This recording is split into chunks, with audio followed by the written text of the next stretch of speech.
Terima kasih kepada BPS yang telah mengisi acara ini untuk menyampaikan beberapa informasi tentang sensus ekonomi yang akan dilaksanakan secara nasional di seluruh Indonesia pada tahun 2016 ini. Om Swastiastu. Saudara sekalian, para olahragawan Keramo Bali yang telah melaksanakan olahraga pada pagi hari ini. Sekali lagi saya ingin menyampaikan bahwa podium ini memang dimaksudkan untuk memberikan ruang kepada siapa saja untuk berbicara apa saja yang bermanfaat tentu saja bagi kita semua, bagi masyarakat, bagi bangsa dan negara.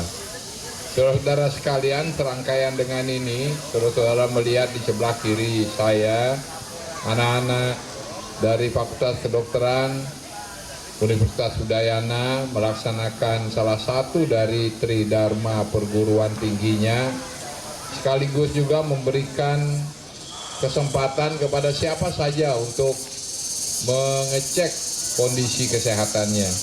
Sehingga dengan demikian, kalau kita tahu lebih awal tentang kondisi kesehatan kita bisa melakukan pencegahan yang perlu, sehingga tidak perlu sampai kita sakit. Saudara-saudara, kalau memang manusia itu, saudara-saudara, kita bicara tentang perubahan ya, manusia itu adalah satu-satunya makhluk ciptaan Tuhan yang dengan sengaja memasukkan racun ke dalam tubuhnya. Satu-satunya makhluk. Monyet, karena tahu dia misalnya daun itu beracun, dia tidak akan makan. Buah itu beracun, dia tidak akan makan. Tapi manusia sudah tahu rokok itu mengandung racun, tetap saja dihisap sama dia. Sudah tahu kalau alkohol itu berbahaya, tetap aja dia konsumsi.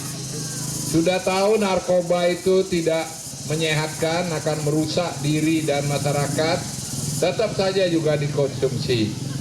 Sudah tahu kalau jajan PSK, sudah tahu itu bahwa akan kemungkinan besar tertular HIV, itu tetap saja dilaksanakan. Ya, saya ingin beritahu bahwa 90% PSK di Bali ini sudah mengidap HIV. Ya, jadi hati-hati, bapak-bapak, saudara-saudara, jangan coba-coba untuk yang itu.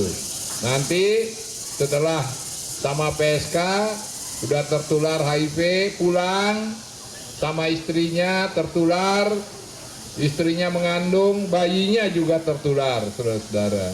Jadi begitu rupa. Nah, itulah satu-satunya manusia ini. Karena manusia diberikan anugerah oleh Tuhan Bayu Sabda Idep. Dia bisa bergerak, dia bisa berbicara, dan dia juga bisa berpikir. Manusia itu punya pikiran, beda dengan monyet, beda dengan gorila, beda dengan orang hutan. Walaupun mereka punya otak, bahkan mungkin lebih besar otaknya, sapi misalnya lebih besar otaknya dari kita, tetapi tidak bisa mikir. Ya, yang diberikan akal pikiran, budi nurani itu adalah manusia oleh Tuhan.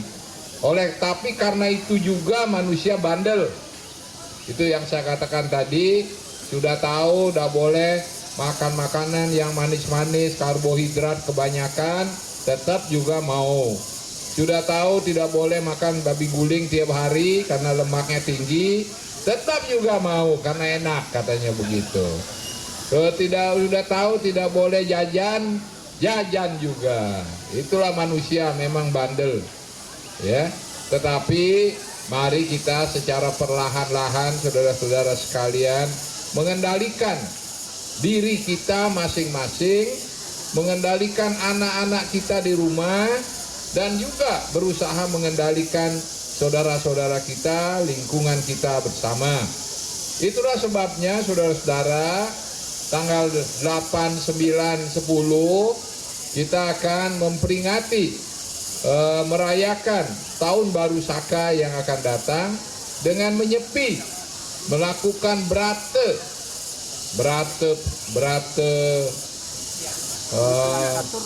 ya segala macam brate. Itu ada 4 catur brate.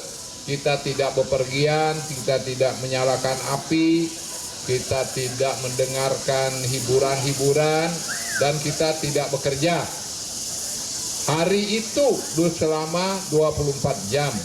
Itu sebenarnya bukan sekedar diem, tetapi diharapkan kita mempunyai waktu untuk merenung apa hal-hal yang buruk dan yang baik yang sudah kita kerjakan di masa lalu. Kita merenung dengan jernih sendiri, karena yang tahu sesungguhnya diri kita itu persisnya seperti apa hanya diri kita, saudara-saudara. Tidak ada yang tahu yang lain kecuali Tuhan dan diri kita. Sesungguhnya kita ini baiknya seberapa, jahatnya seberapa, kelakuan kita seperti apa, pikiran kita seperti apa, yang tahu hanya diri kita sendiri. Orang tua tidak tahu, saudara kembar pun tidak tahu. Jadi oleh karena itu hari itu kita punya kesempatan untuk merenung apa yang sudah kita lakukan, apa yang baik, apa yang buruk, dan buat rencana untuk masa yang akan datang. Sisa hidup kita tidak pernah tahu. Jadi rezeki, jodoh, maut itu semua yang tahu Tuhan. Kita tidak tahu, saudara-saudara. Oleh karena itu kita tidak tahu, jangan-jangan habis nyepi mati atau bagaimana, kita tidak tahu. Umur kita tidak pernah tahu.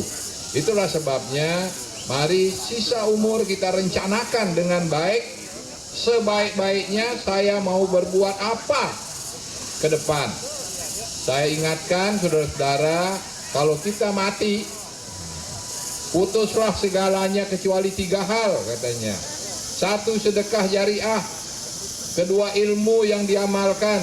Dan yang ketiga, anak yang soleh yang senantiasa mendoakan orang tuanya. Iza mata ibni Adam in kota amaluhu illa min salasin. Kata hadisnya begitu. Ya. Sodakotin jariatin. Au ilmin yang tafa'u bihi. Dan yang ketiga, anak-anak yang soleh yang selalu mendoakan orang tuanya. Di dalam konteks Hindu sama, saudara-saudara. Apa yang tidak putus kalau kita mati?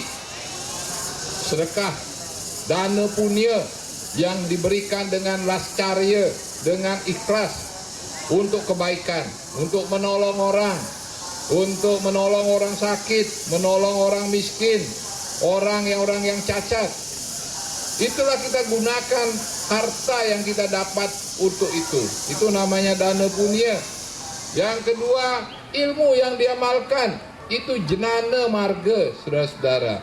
Kalau kita tahu ilmu kedokteran, praktekkanlah ilmu kedokteran itu dengan itikat baik, dengan ikhlas untuk menolong orang. Kalau kita punya ilmu pemerintahan, lakukanlah pemerintahan dengan baik untuk kesejahteraan rakyat. Jangan korupsi, jangan nyusahin rakyat, jangan mentang-mentang, jangan sewenang-wenang. Kalau kita punya ilmu pemerintahan, kalau kita punya ilmu guru, jadilah guru yang baik. Kalau kita punya ilmu dagang, berdaganglah dengan baik, dengan jujur, dengan penuh dedikasi untuk kemakmuran masyarakat. Jadi ilmu yang diamalkan itu namanya jenana marga kalau dalam konsep Hindu. Dan yang ketiga, suputra, anak yang baik. Kewajiban kita orang tua yang punya anak, yang sudah punya anak lagi, punya cucu, adalah bagaimana mendidik mereka menjadi anak-anak yang suputra. Putra artinya anak, su artinya baik, anak yang baik. Anak yang baik bagaimana? Anak yang tahu sopan santun, anak yang berbakti dengan orang tua, anak yang hormat kepada orang-orang yang lebih tua, gurunya dan sebagainya. Anak yang bisa menyenangkan hati orang tua dengan kebaikan-kebaikan. dia rajin, sekolah yang benar, dan seterusnya dan seterusnya. Tidak nakal, tidak mencemarkan nama baik orang tuanya, itulah anak yang suputra. Dan itu yang ketiga. Saudara-saudara sekalian, walaupun kita kaya, kekayaan itu tinggal di rumah saudara-saudara pada saat kita mati. Rumah yang hebat, megah, kita tinggal, tidak bisa digendong itu rumah, tidak bisa. Ya, mobil yang bagus, tidak bisa. Jabatan yang tinggi, tidak bisa dibawa, cuma digotong kita.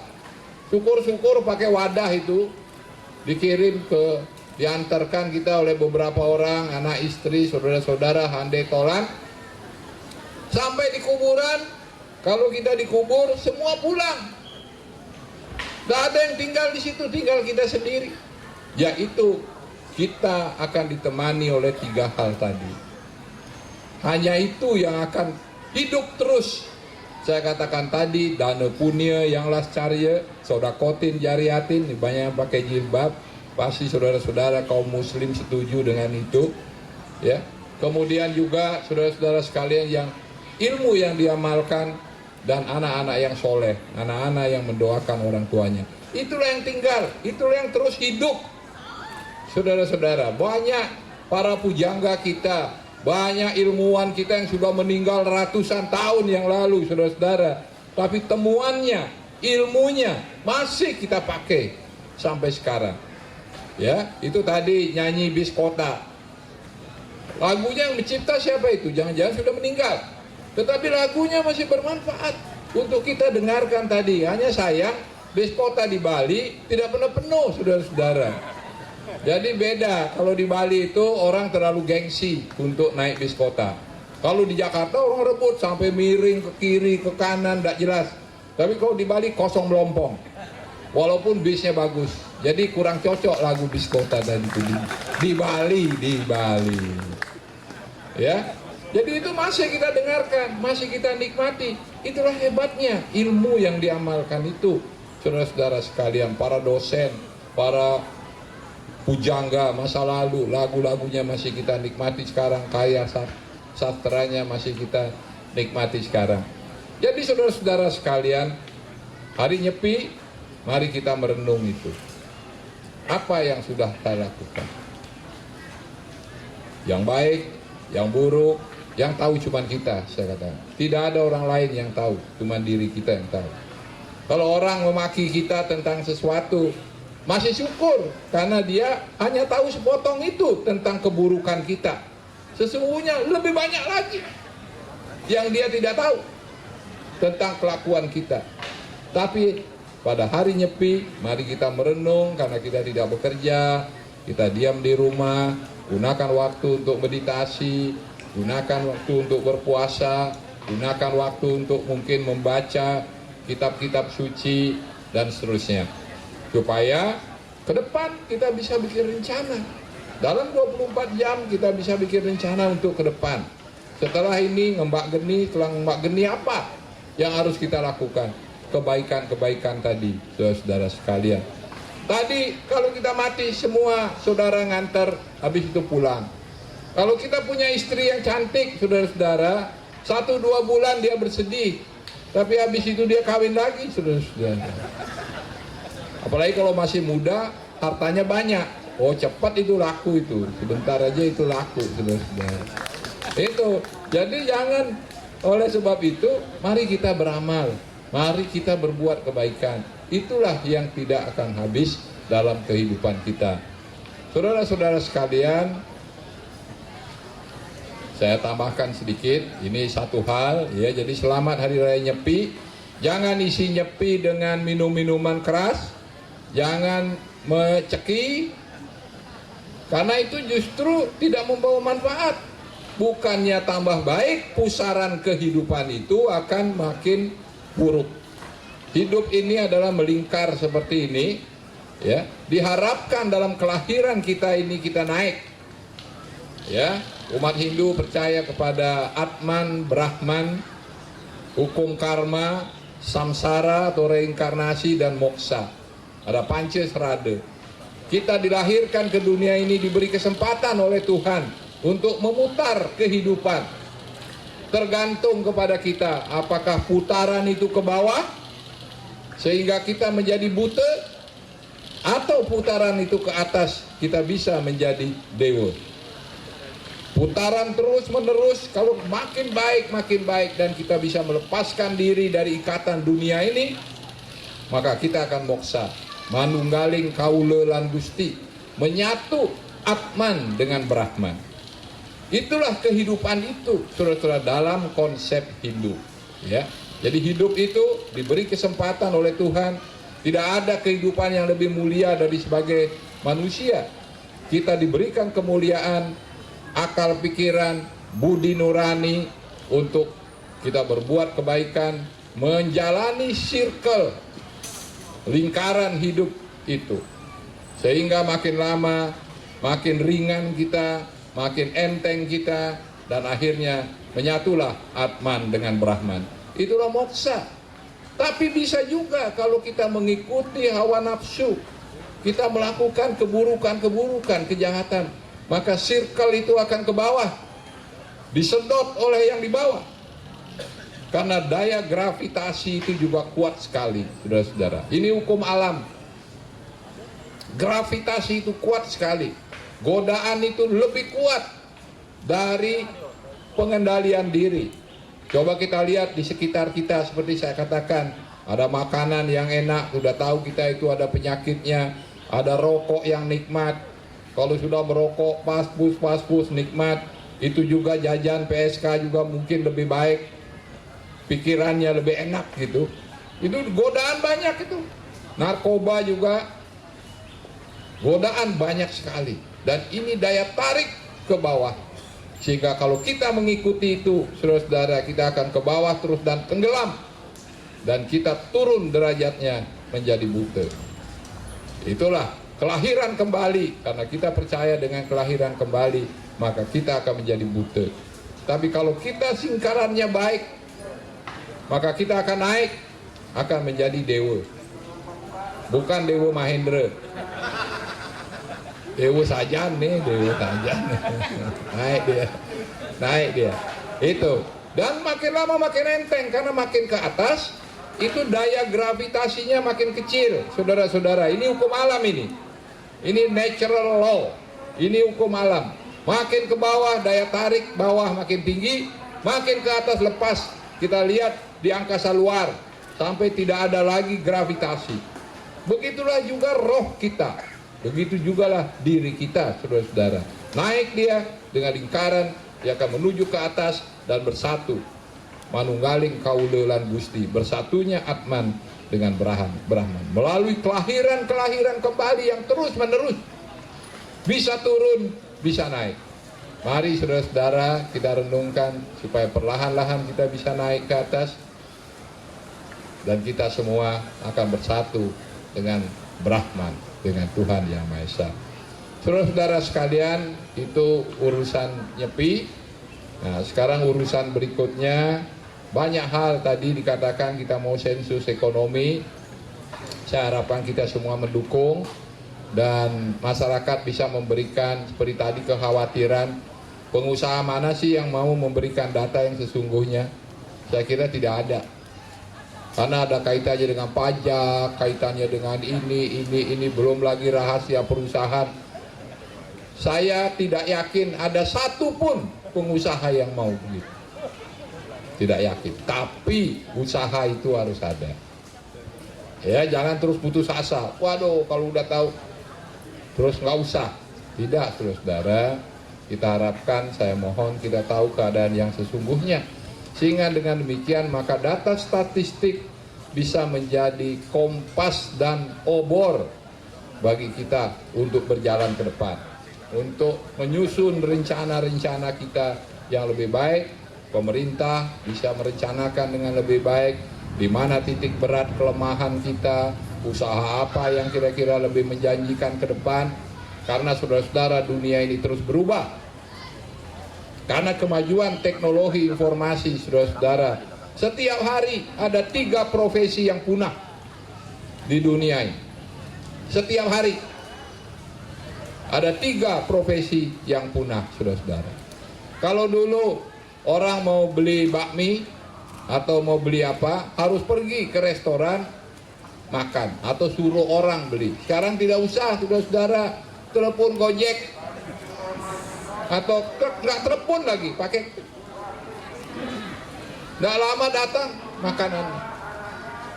Berarti hilang profesi yang mengantar itu. Jangan-jangan warung nanti tidak ada warung, saudara-saudara, yang ada cuma dapur. Begitu ada pesanan dia masak terus pergi, tidak ada lagi warung. Jadi penjaga warung bisa tidak ada. Saya katakan kemarin bertemu dengan wartawan pun lama-lama tidak ada, saudara-saudara, karena tiap orang bisa bikin berita masing-masing. Saya kira kita ini sudah bikin berita semua ini, selfie, bikin berita. Apa yang saya sampaikan ini sudah langsung siapa saja bisa tulis, tek tek tek tek tek, nyebar ke seluruh dunia. Apa masih perlu wartawan? Mari kita pikirkan, saudara-saudara. Setiap hari ada 3 profesi yang punah. Ini adalah perubahan. Mari kita mengantisipasi perubahan itu. Orang lama-lama tidak perlu keluar ramai-ramai gitu, naik mobil, naik motor. Tidak usah, kerja di rumah atau di mana saja. Anak-anak di luar negeri sekarang ujian sudah dari mana saja, tidak perlu ke kampus ujiannya. Online, ujiannya online, saudara-saudara. Tidak perlu lagi kumpul tatap muka dengan dosen, banyak-banyak ada ruang kelas, tidak perlu. Dengan media online orang bisa kuliah di mana saja. Sambil duduk di sini bisa ujian, saudara-saudara. Kalau memang saatnya ujian. Jangan harap lagi ada pengawas ujian, saudara-saudara, yang warawiri begini. Tidak ada lagi. Setiap hari 3 profesi punah. Mari kita berpikir, saudara-saudara sekalian. Dan perubahan ini sangat cepat, sangat progresif, dan sangat ekstrim. Mari saudara-saudara, kita renungkan, kita pikirkan what should we do to survive, untuk kita bisa selamat dalam kehidupan ini, khususnya kita di Bali. Tadi Kepala Dinas Pariwisata sudah mengatakan bahwa di Indonesia sekarang ini sedang dibangun 10 Bali baru. 10 Bali baru, mulai dari Toba, Borobudur, Lombok itu Mandalika, Banyuwangi, Raja Ampat, dan seterusnya. Labuan Bajo, ada 10 Bali baru yang sedang dibangun oleh pemerintah sebagai tujuan destinasi, sebagai destinasi pariwisata yang berstandar internasional. Bagaimana Bali? Saya katakan 5 tahun lagi kalau kita tidak berubah, maka Bali menjadi nomor 11. Karena nomor 1 sampai 10 itu mereka itu, saudara-saudara. Dan kita menjadi nomor 11. Apakah pariwisata masih relevan? Sekarang travel bureau sudah mulai tidak laku, saudara-saudara, karena semua orang pesan online. Mau cari hotel ada apa, Traveloka, apalagi macam-macam, tinggal klik itu, saudara-saudara. Walaupun sedang terjun dari apa namanya, bungee jumping, kemudian lari dikejar sama bandit, tetap langsung naik pesawat, pakai juga tunjukkan ini, langsung tidur di kamar. Tidak ada travel bureau, tidak ada travel bureau. Itu akan punah. Sekian orang yang mengawaki travel bureau itu akan tidak ada. Semua online. Yang tidak bisa online pijit, saudara-saudara, tidak bisa. Tapi pesan tukang pijit bisa. Bagaimana mau pijit online ini? Nggak bisa ini, saudara-saudara. Nggak bisa. Nah itu. Jadi mari kita antisipasi. Inilah perubahan, saudara-saudara. Apa yang harus kita lakukan? What should we do? Saya tidak terlalu masalah karena saya sudah tua. Yang jadi masalah nih yang muda-muda ini, anak-anakmu 10 tahun, 5 tahun yang akan datang. Kalau saya sudah tua. Saudara-saudara, ada cerita lucu nih.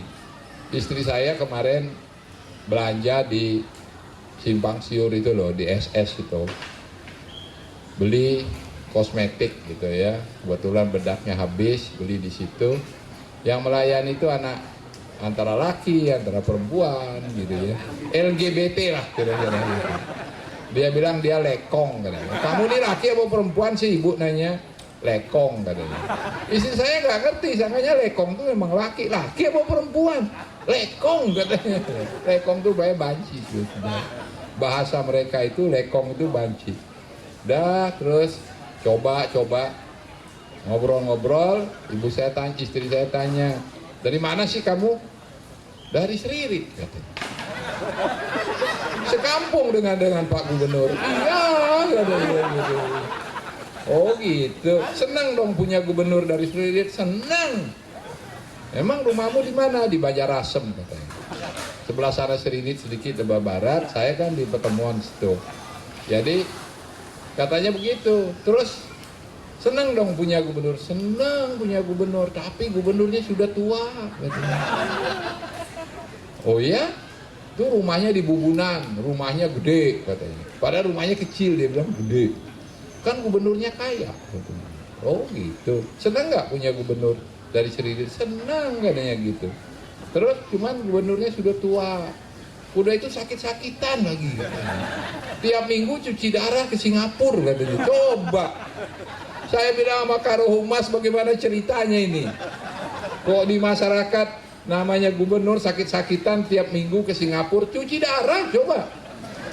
Bayangin itu, ngeri sekali itu. Tapi itulah informasi, saudara-saudara. Jadi kadang-kadang terjadi distorsi yang begitu. Tujuan podium ini supaya tidak terjadi distorsi yang begitu lebar, yang begitu kesenjangan informasi, nyangkut di mana. Padahal tiap minggu gubernurnya ngoceh di sini coba. Ini di Simpang Siur loh. Di masih Denpasar apa Kuta tuh, Galeria itu Bali. Udah Bandung ya, tapi kan dempet. Dia nggak tahu itu. Coba. Jadi kewajiban Pak Karohumas datang ke sana jelaskan bahwa gubernurnya yang dari Seririt itu segar-ogar gitu. Segar-ogar. Ini sekedar lelucon saudara-saudara. Ya mudah-mudahan ini jadi bagi saya ini satu pelajaran. Oh kalau begitu saya mungkin harus sering lagi. Ya, karena begini saudara, kalau mereka sudah merasa, aduh gubernurnya udah sakit-sakitan, udah tiap minggu mesti pergi cuci darah, apalagi harapan kita sekarang ini, kan begitu. Ya, jadi bagi saya ini satu hal yang harus kita jelaskan. Saudara sekalian, selamat Hari Raya Nyepi. Mudah-mudahan sekedar yang saya sampaikan tadi dapat menggugah kita. Ingat, jalan menuju moksa adalah tape, brate, yoga, semadi. Ya, bagian dari itu kita lakukan besok pada Hari Raya Nyepi. Jangan mencekik, jangan metuakan, jangan minum arak, jangan berkelahi antara satu dengan yang lain. Mari kita sucikan diri kita. Tuhan memberikan kesempatan kepada kita untuk berbuat yang sebaik-baiknya. Kepada rekan-rekan dari BPS, selamat melaksanakan sensus. Ya, mudah-mudahan data statistik bisa menjadi kompas dan obor bagi kita semua untuk menyusun rencana yang akan datang. Saya akhiri dengan para mesanti. Om Santi Santi Santi Om.